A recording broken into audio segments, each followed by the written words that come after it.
देखो अभी तो मैं तो आपका भला करूंगा किसी तरह से भी, चाहे आपको मिट्टी दे दूं, चाहे आपको बात सुना दूं, चाहे आपको आंख से देख लूं, और चाहे आपको हाथ से छू लूं, और चाहे आपको भगवान का भजन कराऊं, चाहे आपसे और कुछ कराऊं, लेकिन आपका लाभ मैं जरूर पहुंचाऊंगा। इसको कोई मुझे रोक नहीं सकता। चाहे आप बदनाम करो कि भगवान को नहीं मानते हैं, रामायण को नहीं मानते, गीता को नहीं मानते हैं, या गंगा को नहीं मानते, या जमुना को नहीं मानते, आपके कहने से कुछ नहीं होगा। जिसको लाभ होगा दौड़ के आएगा। सीधी सादी बात।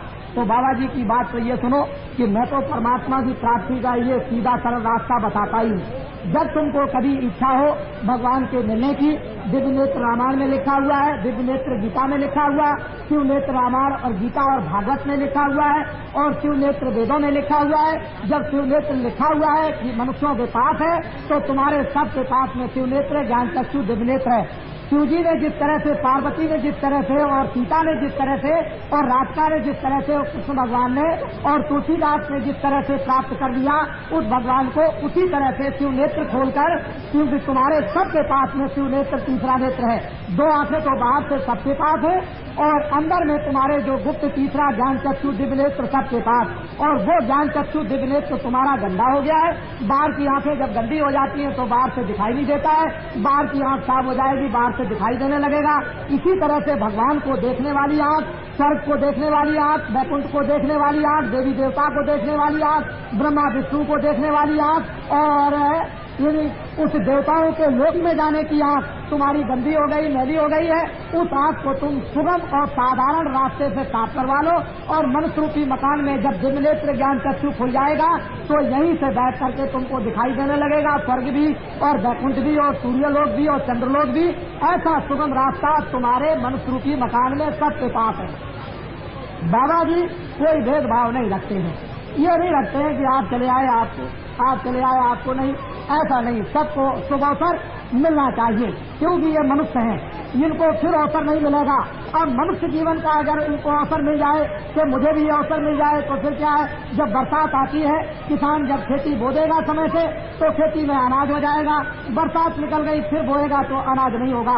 ये मनुष्य रूपी जीवन आपको मिला हुआ है, और महात्मा सबको ये अवसर दे दें कि इस तरह से तुम्हारे अंदर शिव नेत्र ज्ञान चक्षु है, और सब लोग उसको शुद्ध साफ कर सकते हैं, और सबको खोलने का जन्म जात का अधिकार है। तो तुमको सबको रास्ता मिलना चाहिए। अपने अपने घर में बैठ करके करो तो देख लो, तुम्हारी समझ में आ जाएगा।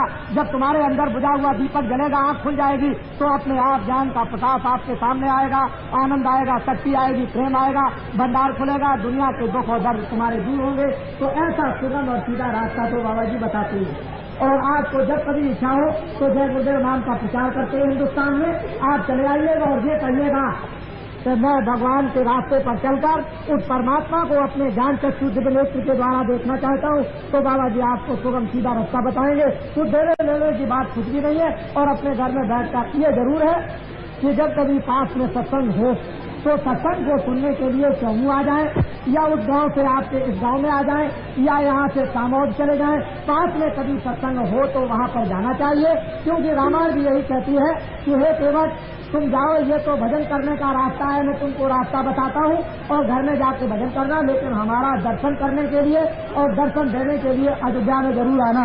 इसी तरह से नर नारियों, जब तुमको परमात्मा के पास में जाना है तो थोड़ा सा सत्संग उस रास्ते का सुनना जरूरी है, जिससे कोई सांसारिक बाधा आ जाए या रास्ते में कोई अड़चने आ जाए तो वो हमारे ध्यान और भजन की अड़चने दूर हो जाएं। बाधाएं हमारी भौतिक कामों में आ जाती हैं तो वो काम भी हमारे भौतिक हो जाए, और बाधाओं से भी हम मुक्त हो जाएं, और हम अपना ये कल्याण जो सबसे ऊंचा है आत्म कल्याण उसको करें। तो उसके लिए सहयोग के लिए किसी महात्मा के पास इसलिए जाना पड़ता है कि आप अभी अबोध है, अज्ञानी है, अभी रास्ते पर आप मजबूत नहीं हुए, अभी चलना आपने सीखा नहीं, खड़ा होना आपने अभी सीखा नहीं। तो जब खड़े हो जाओगे, चलने लगोगे, देखने लगोगे, और फिर जब आप में ताकत आ जाएगी और ज्ञान होगा तो फिर कोई जरूरत नहीं, फिर तो बच्चा कहीं भी चला जाए, जिस जगह भी जाना चाहे कहीं भी फंस सकता है।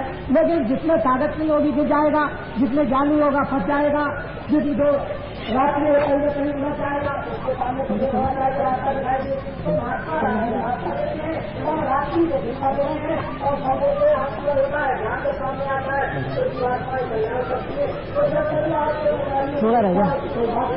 लेकिन 10 मिनट 15 मिनट आधा घंटा घर में बैठकर थोड़ा बहुत भगवान का भजन किया करो।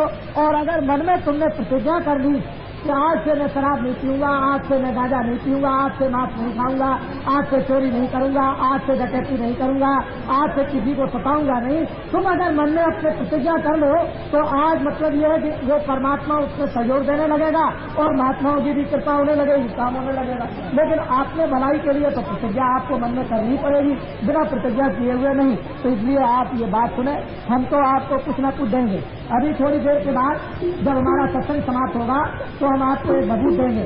आप पहले उससे परीक्षा कीजिए। जब भभूत से आपको परीक्षा होगी तो बाबा जी की भभूत से 1 आने हमको लाभ हुआ, 2 आने लाभ हुआ, कोई कहेगा 4 आने लाभ हुआ, कोई कहेगा 8 आने लाभ हुआ, कोई कहेगा 10 आने लाभ हुआ। ये तो आपको शारीरिक लाभ होगा, लेकिन आत्मिक लाभ तो आपको भजन करने से होगा। आत्मिक लाभ को मतलब ये जब होगा जब रास्ता आपको मिल जाएगा और आप परमात्मा का आप भजन करने लगेंगे तभी होगा। और ये जो बाहर के लाभ हैं, जैसे डॉक्टर जब बीमारी लेकर जाते हो तो दवा दे दिया, अच्छे हो गए, लेकिन फिर बीमार पड़ोगे तो फिर आपको दवा खानी, फिर आप बीमार पड़ोगे, फिर दवा खानी, फिर अच्छे हो जाओगे, फिर बीमार पड़ोगे। तो महात्मा आपको कुछ ना कुछ बिना दवा के और बिना यानी किसी मुसीबत से आपको कुछ ना कुछ फायदा पहुंचाए। तो उसी तरह से हमको भी चाहिए कि अब रोग न बुलाएं, बीमारी को ना आने दें, बीमारी को रोकें। किन कारणों से बीमारी आती है उसको आप सबको समझना चाहिए। तो बाबा जी भभूत की बात देंगे, भगवान के मिलने का रास्ता भी देंगे।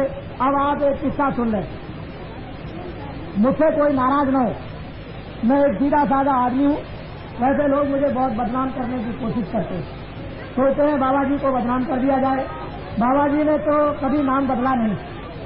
बाबा जी का नाम तुलसीदास आश्रम मथुरा में मैंने तो कभी बदला नहीं। मैंने न कभी गांधी कहा और न मैंने कभी मोहम्मद कहा, न मैंने कभी राम कहा और न मैंने कभी कृष्ण कहा। मैं न भगवान बनता हूँ और न मैं महात्मा बनता हूँ, मैं तो आपका सेवक हूँ। और बराबर सब जगह यही कहता रहता हूँ कि धोबी का काम करता हूँ और धोबी की सेवा सबसे छोटी होती है। और वो गंदे कपड़े को साफ किया करता है और गंदा कपड़ा साफ करके दे देगा, तुमको प्रसन्नता होगी। तो बाबा जी भी किसी तरह से मन बुद्धि चित्त को धो करके जीवात्मा को धोते हैं, साफ करके देते हैं, फिर आप प्रसन्न होते हो, फायदा आपका होता है, आनंद आपको मिलता है, शांति आपको मिलती है, ज्ञान आपको मिलता है, शक्ति आपको मिलती है। बाबा जी तो इस मुसीबत में फंसे रहते हैं और आपकी सेवा करते रहते हैं। बाबा जी को न भगवान बनने की जरूरत और न महात्मा बनने की जरूरत, सेवादार जरूर है। बाबा जी कोई दूसरा नाम नहीं, आपको हमेशा बताते हैं। लेकिन अगर आप कहते हो कि भाई आप राम हो, आप हनुमान हो, आप कृष्ण हो, आप ये हो, आप वो हो, तो बाबा जी किसका मुंह पकड़ेंगे? ये तो आपको समझना चाहिए। बाबा जी तो घर में किसी का मुंह नहीं पकड़ेंगे। कौन किसको राम कहता है, कौन किसको हनुमान कहता है, कौन बालाजी कहता है और कौन क्या कहता है और कौन क्या कहता है, कौन चोर कहता है, कौन डकैत कहता है। बाबा जी किसका मुंह पकड़े? तो इसलिए बाबा जी का नाम ये, बाबा जी का आश्रम मथुरा में है और बाबा जी भगवान के मिलने का सुगम रास्ता बतलाते हैं। और ये गीता रामायण वेद पुराण साहब सनातन धर्म का प्रचार करते हैं। बाबा जी शराब और मांस मछली अंडा और ये चोरी चमारी छुड़ाते हैं। ऐसा काम सारे देश के अंदर घूम घूम करके कर रहे हैं। और देखो जब ये काम लोगों के सामने आ गया तो चारों तरफ जन में चर्चा हो गई। बाबा जी को तो हिंदुस्तान में कौन जय गुरुदेव नाम से नहीं जानता। आप कहीं भी जाए, काशी में जाओ, द्वारका में जाओ, बंबई में जाओ, आप इधर चले जाओ, कश्मीर की तरफ चले जाओ, आप पूरब में कलकत्ते में जाओ, चारों तरफ जय गुरुदेव नाम से बाबा जी को जानते हैं। बाबा जी को जब जय गुरुदेव नाम से जानते हैं तो बाबा जी को और क्या करना। आप जिधर जाएंगे गांव गांव में, आपके यहाँ देखिए चाहे सारे राजस्थान में किसी तरफ भी चले जाइए, बच्चे बच्चे जानते हैं जय गुरुदेव नाम से, सब लोग जानते हैं। जब पहुंच जाएंगे तो मैं उनको देखूंगा, दर्शन करूंगा और बाबा जी का वो दर्शन करेंगे। मैं उनको कुछ लाभ पहुंचाऊंगा, उनके पास कुछ रखा होगा मुझे दे देंगे, मेरे पास कुछ होगा मैं उनको दे दूंगा। उनके पास क्या बुराई होगी, गंदगी होगी, मैं उनकी गंदगी को साफ करूंगा। मेरे पास अच्छाई होगी तो मैं उनको अच्छाई दूंगा। एक सीधी सादी बात। इसलिए बदनाम करने की बहुत चेष्टा करते हैं, लेकिन बाबा जी बदनाम नहीं हो सकते हैं। बाबा जी को चेष्टा करिए रहते हैं और होते और काटते रहते हैं आपके लिए। या तो सूली पे चलना पड़ा। और ये तो आपको मालूम है कि जब ऋषियों मुनियों ने बताया था कि कंस तुम्हारे पापों का घड़ा भर गया है तो तुम्हारी बहन से एक ऐसा पुत्र पैदा होगा जो तुमको मारेगा, तो कंस ने अपने बहन द्वाराई को जेल में बंद कर दिया और कृष्ण भगवान का जन्म तो जेल में हुआ था। ये तो आपको मालूम होना चाहिए।